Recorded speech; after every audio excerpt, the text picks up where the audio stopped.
I'd like to again welcome everybody to our Education Summit Part 3. Now I would have to say, just personally, some 20 years ago, I had the opportunity to serve as a coordinator at the Urban League, in which we had an initiative called the Campaign for African American Achievement. And in that initiative, the overall goal was to close the achievement gap. And one thing that I learned early on in that initiative, that it was a community effort. Everybody plays a role in helping to do so. The church, parents, schools, everybody. So since that time, I have always been an advocate for education. Education matters for everyone. I wasn't a parent at that time, but now I am a parent. I have children, and so what goes on within the school system is very important. And I know that as a parent, all of us have different schedules, and some parents might need more resources than others. So it's very important that we all actively become engaged. So we're going to transition and talk to our school board members about our role in education. I'd like to welcome Mr. Joe Marshall. He's out of the 4th District. Also, I'd like to welcome Dr. Chris Cole and also Chris Brady.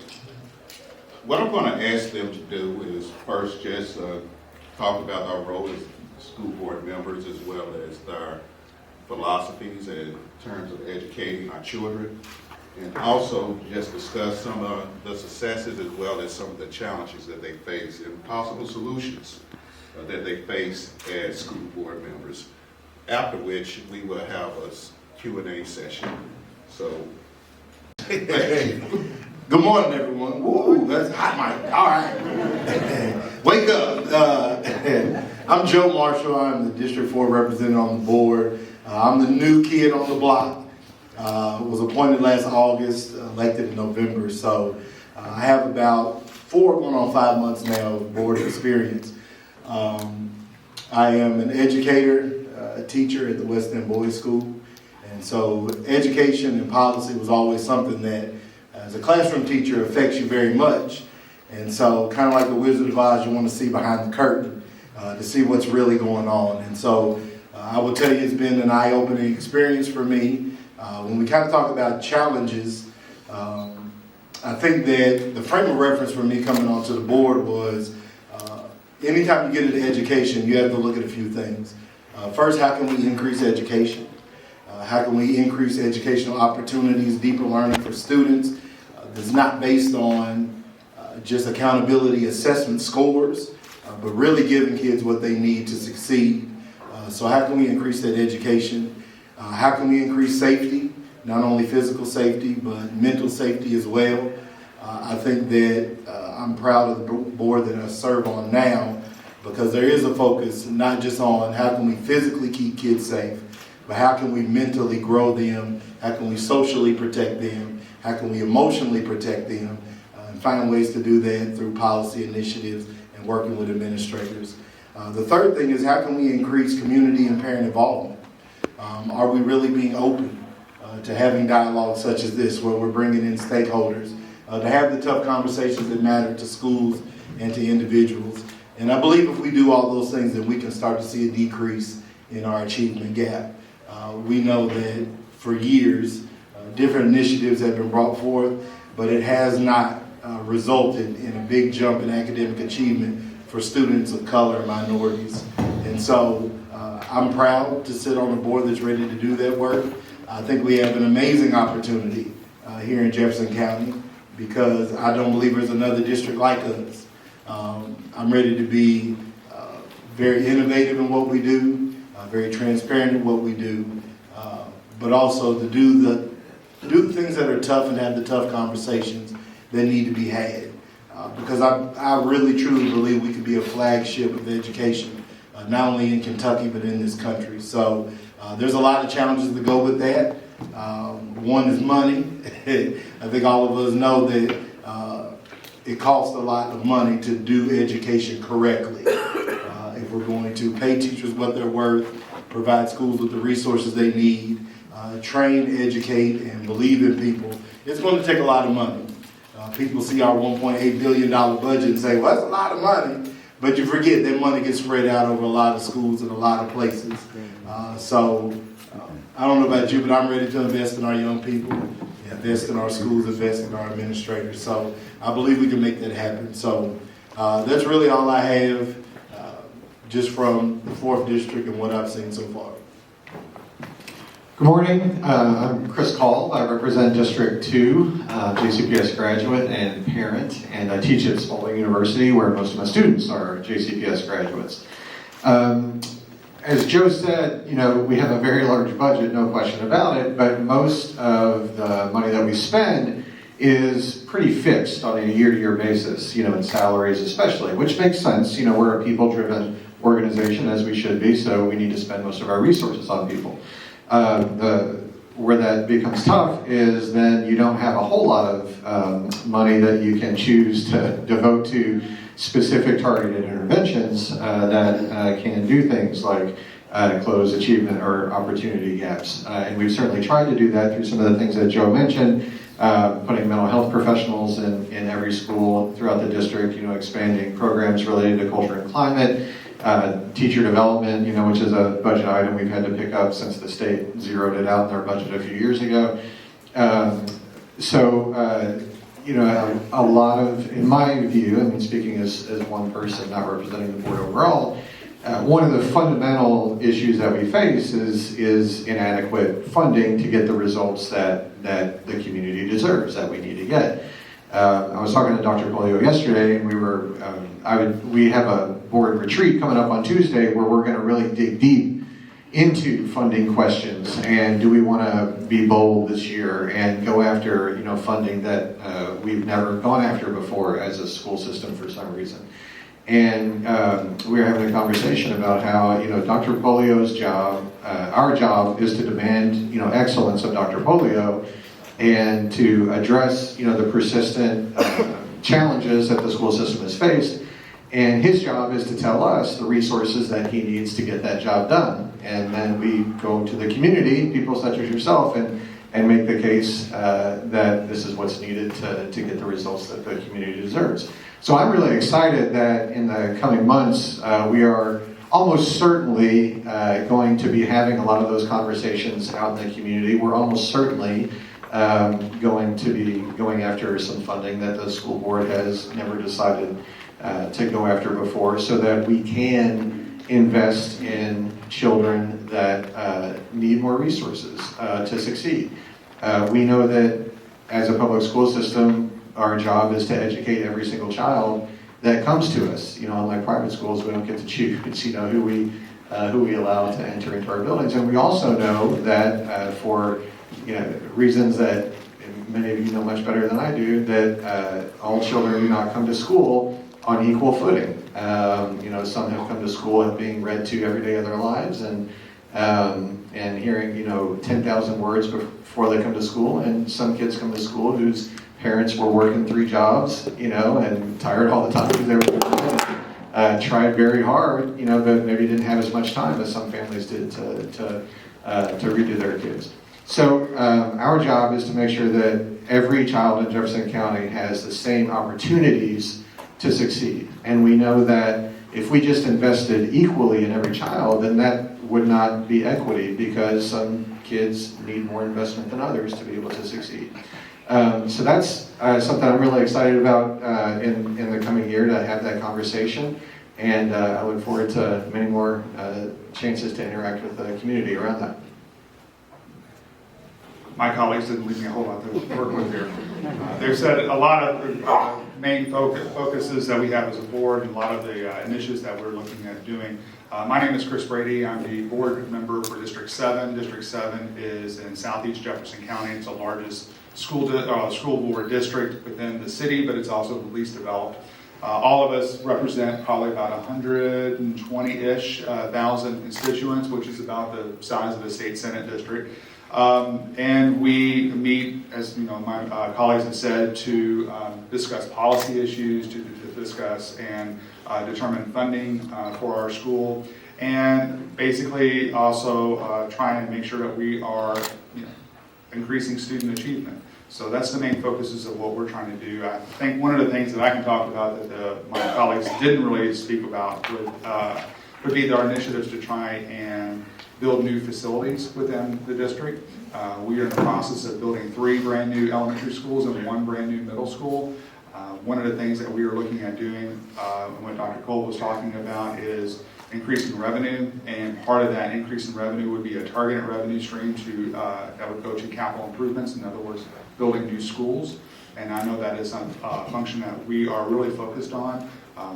We have, 20 high schools, 22 middle schools, something like that. And our youngest high school is over 50 years old. Generally, a facility has a lifespan of 50 years. We have no high schools that are younger than that. So it's something that we're going to have to get ahead of and a hold of regarding how we're going to increase our facility footprint, and also make sure that we're building environments that are conducive to learning. So with that, I'll turn it over to our moderator and then to you for questions. I know you're probably more interested in getting answers from us than me telling you about myself. So The question I have is that, as an educator, I know that the needs for students is different for each school. You have your schools that are high achieving, you have your schools that have other issues, whether it's students not coming to school hungry, it might be disruptive in a sense.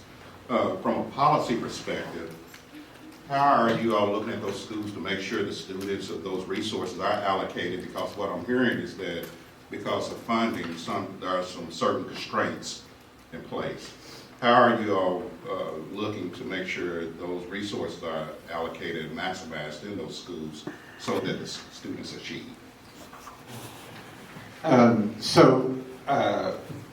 One of the most important things we know from research about schools that have a lot of challenges is that more teachers in the building, more adults really overall, but especially teachers, makes a huge difference.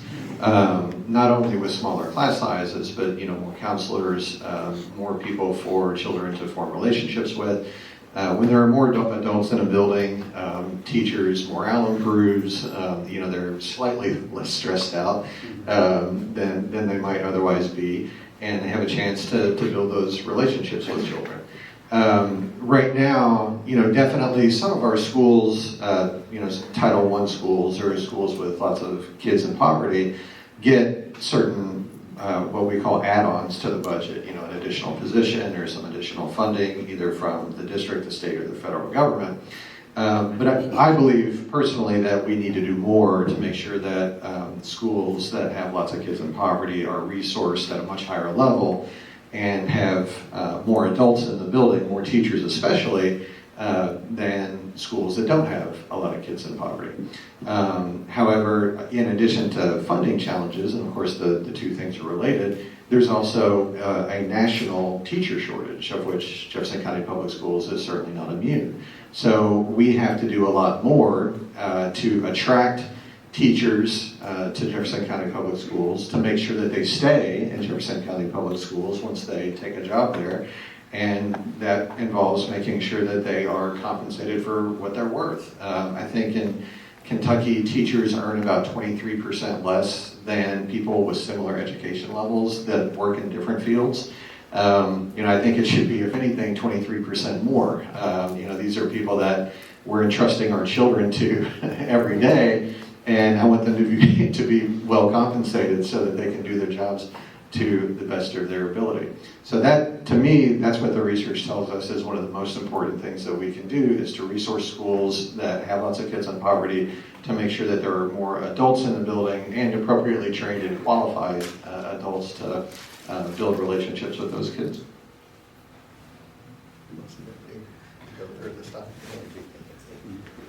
Okay.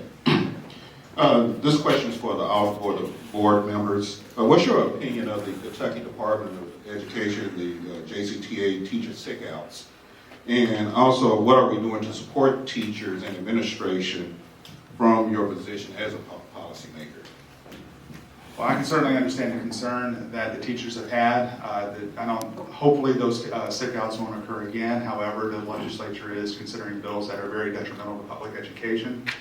Very often you'll hear this argument from some legislators up in Frankfurt saying, well, no one came to talk to us about this issue. Well, they hold those meetings are in the middle of the day when our teachers are teaching. The session is in the middle of the school year. Doesn't really give the opportunity for educators to come up there. One of the things we've done as a board in working with the Jefferson County Teachers Association is come up with an agreement to allow some of our educators to have the opportunity to go up to Frankfurt and be present and be a voice for the teachers in education, not just for Jefferson County, but for the entire Commonwealth. And that agreement hopefully is an effort to be able to avoid some of the unfortunate circumstances that we had last year with the, with us having to close down the school because of a lack of, teachers within the classroom. Hopefully that won't happen again. There was a bill that was filed late yesterday for what's called scholarship tax credits, which is really vouchers. That bill is detrimental not just to JCPS. I would even argue it would even be more detrimental to the school districts throughout the Commonwealth. There are 172 school districts throughout the state. Many of those are rural districts, and many of those would be tremendously affected if that particular initiative goes through. So I would not be surprised if it isn't just Jefferson County that you see a reaction from, but districts across the Commonwealth regarding this. I think our relationship with the Kentucky Department of Education will improve now that we have different leadership with the Kentucky Board of Education. And also, hopefully we'll have a commissioner that is more pro-public education than what we've had in the past. So I think what we're looking at is as a board, we're always looking at being able to maintain, a positive morale within our teachers within the district, and part of that process is, agreeing to that agreement to allow teachers to be present and present their voice. Can I just add, I think I'm never going to fault anybody for fighting for their livelihoods and fighting, in the teacher's case, fighting for their kids. So, it was certainly, as a JCPS parent, inconvenient for me last year when school was not in session when we thought it was going to be, but I certainly understood why that happened. And I think,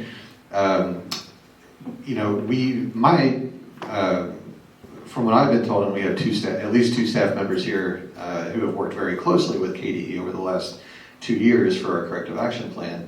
Everything that I've been told says, except for people at the very top of the Kentucky Department of Education, we have great relationships with people in KDE, and we work very closely and very well with the associate commissioners that are there and other staff. So I think, that it's not, I understand why, in the news we often hear about the conflict and the differences of opinion that exist, but my impression is that the reality is that we work pretty well, side by side with KDE on a lot of things.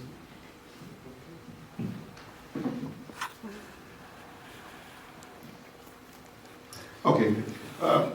We all have seen the national trend of teachers wanting more pay and so forth. And what is it going to take, in your opinion, for teachers to get paid that they deserve? And I know it's more than just pay, but at the very minimum it should be paid, because there are high standards that they have to achieve to ensure that students are at the level that they should be. But in your opinion, what is it going to take to ensure that teachers receive the adequate pay that they deserve? It's a wonderful question, especially for me as an educator, spending 4 years at JCPS, now 4 years at the Western Boys School. I see, two different sides of what education support for teachers can look like. So for me, a lot of it is, my years in JCPS were wonderful years in which I became certified, in which I grew a whole lot, great mentors. And I can tell you one thing the teachers aren't ready to quit over is kids. Teachers love kids. Kids are going to be kids. 8 or 9 year olds are going to be 8 or 9 year old. But I think what it starts with is a basic level of respect for the profession. We have to be able, from a policy standpoint, from a budget standpoint, from an initiative standpoint, to show teachers that we respect them, that we trust them as professionals, that we're not just looking to put more on their plate, but willing to listen to them and ask them what they truly need in their classroom, to give them the freedom through policy to teach, to do what they signed up for. So I think that the initiatives we've done with providing additional mental health professionals in schools, more professional development opportunities around culture and climate, just giving them opportunities to grow as well. Because teachers not only got into teaching, I know myself, because I enjoy teaching, but I enjoy learning just as much. And so any opportunity to grow, to see that the profession is growing, but also that people respect me as a professional and are willing to say, no, we're looking for ways that we can pay you what you're worth, but also give you the freedom to do what you've been gifted to do in that moment goes a long way. So I think that, every teacher would love to make $60,000, $70,000, $80,000 a year. But I think that at the same time, a lot of teachers would also just enjoy the opportunity to walk into a classroom, know they make a difference, and that those that are making policy are fighting on their behalf for the freedom to do that. Okay, thank you. What's the current state of our AIS schools, and what are some of the goals and desirables? AIS schools are those schools that need that extra assistance. That there are some extra deficiencies within that school. Yeah, so AIS is, thank you, Accelerated Improvement and Supports, is that right? There's a lot of acronyms in education, as you probably know. And that's a designation that Dr. Polio himself chose to use within JCPS. At the state level, there's CSI and TSI, and it's probably changed already, I don't know, since we've been here this morning. But the first thing is that we have, that I think is progress, is that we have that system in place so that we now have a way to identify schools, and there's 3 different levels of AIS schools. Identify schools that need, as the designation says, acceleration, and that we can provide supports to those schools to carry out that acceleration, and recognizing that some schools need a lot of help and some schools just need a little bit of help. In terms of the specifics going on, within those schools, that's something that Dr. Polio and his staff know a whole lot more about than board members do. But it's definitely something that Dr. Polio reports to us on at least a quarterly basis, I think, maybe even more frequently than that, with very detailed data. And so we do monitor the data very closely, which is one of our key jobs on the board, is to ask for the numbers from Dr. Polio and his staff so that we can see that, either what we're doing is helping or it's not helping, and we need to figure out a different way to do that. But as we've been talking about, repeatedly in answers to a number of these questions, again, a lot of it comes down to funding. How much money do you have to be able to shift, people to that school, people and resources, additional professional development, which not only requires funding, to have the professional development itself, but you have to free people up to attend professional development. You have to pay them or have substitutes so they can attend it. And that's something that, as I mentioned, the state has stopped funding over the last few years. So, that's just, again, speaking personally, my approach to my role as a board member is to try to identify what are the fundamental structural challenges to a lot of to making improvements in a lot of the areas that we need to make improvement on, and how can I, as a board member, help us to meet those, overcome those challenges. And the funding issue is a huge one. That's the one, the board is who votes on taxes. We're pretty limited actually in the taxes that we can impose, but there are some out there that we haven't taken advantage of in the past that, personally, I think we definitely need to take advantage of. I want to expand on that just a little bit. The particularly maddening thing for me regarding not just AIS schools, but just achievement in general, is that, if we are to learn that something isn't working, then generally we're going to put in some, new initiative or something. We'll start that at the beginning of the school year. I think everyone considers that, or would agree that the beginning of the school year would probably be the best time to be able to roll out some brand new initiative. But consider the fact that our testing for our students and AIS designation and all those types of designations are based off of state testing. The state testing takes place in April, May timeframe. We as a board don't get those results from that testing until October. So anything that we would, if we were able to get the results sooner, then we might be able to discuss some of that, analyze that data early summer, be able to come up with some initiatives and start those initiatives maybe by the beginning of the school year to address those deficiencies or any gaps or anything that we might see as a result of the testing that occurred in, May, April timeframe, right? So we don't get those results until October, which means that as a board and as the administration, we don't have a chance to really address those issues until the beginning of the next school year. So we're constantly a year and a half late in addressing some of these results that we see. And it's really, really frustrating, at least on my part, and I'm sure on the administration's part, to be able to say, oh, okay, well, this year, we did great in math, but we need some extra supports in reading. Well, we'll try and bump that up right now as much as we can, but we really can't roll out a brand new initiative to address that until the beginning of the year. Now, one of the things that the administration has tried to do to get ahead of this is what we refer to as NAP testing. NAP testing is done 3-4 times a year. 3. Okay, so it's beginning of the year, then we do it at just before fall or winter break, and then we do it again in that spring time frame to be able to get a touch point of where we are with our students and be able to address and make some modifications to our plan and find out where students are throughout the year and not having to rely on one single metric that happens, toward the end of the school year. Yeah, I was trying to find this information. I actually found it. So we had 35 schools this year that were identified as CSI. From the previous year, 9 schools had exited, 23 had entered. There's this myth that there's something fundamentally wrong with the building itself or the educators or administrators, and that's not always the case. I think that we know when we talk about accountability testing that it's not necessarily geared towards low poverty students or Title I schools. And so you see this trend of, they scored, low on this test, and so that means that, the school is failing, and that's not always the case.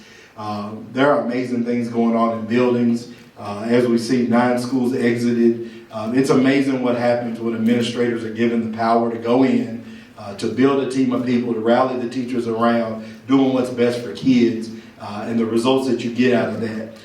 So I don't want us to put on blinders and just look at our accountability results and look at schools and say, oh, we're failing. But to take the time to get to know administrators, to get inside of buildings, to meet teachers, talk to teachers, and find out that there really are amazing things going on in those buildings. And it's really our job as a board to create the policies that support that work.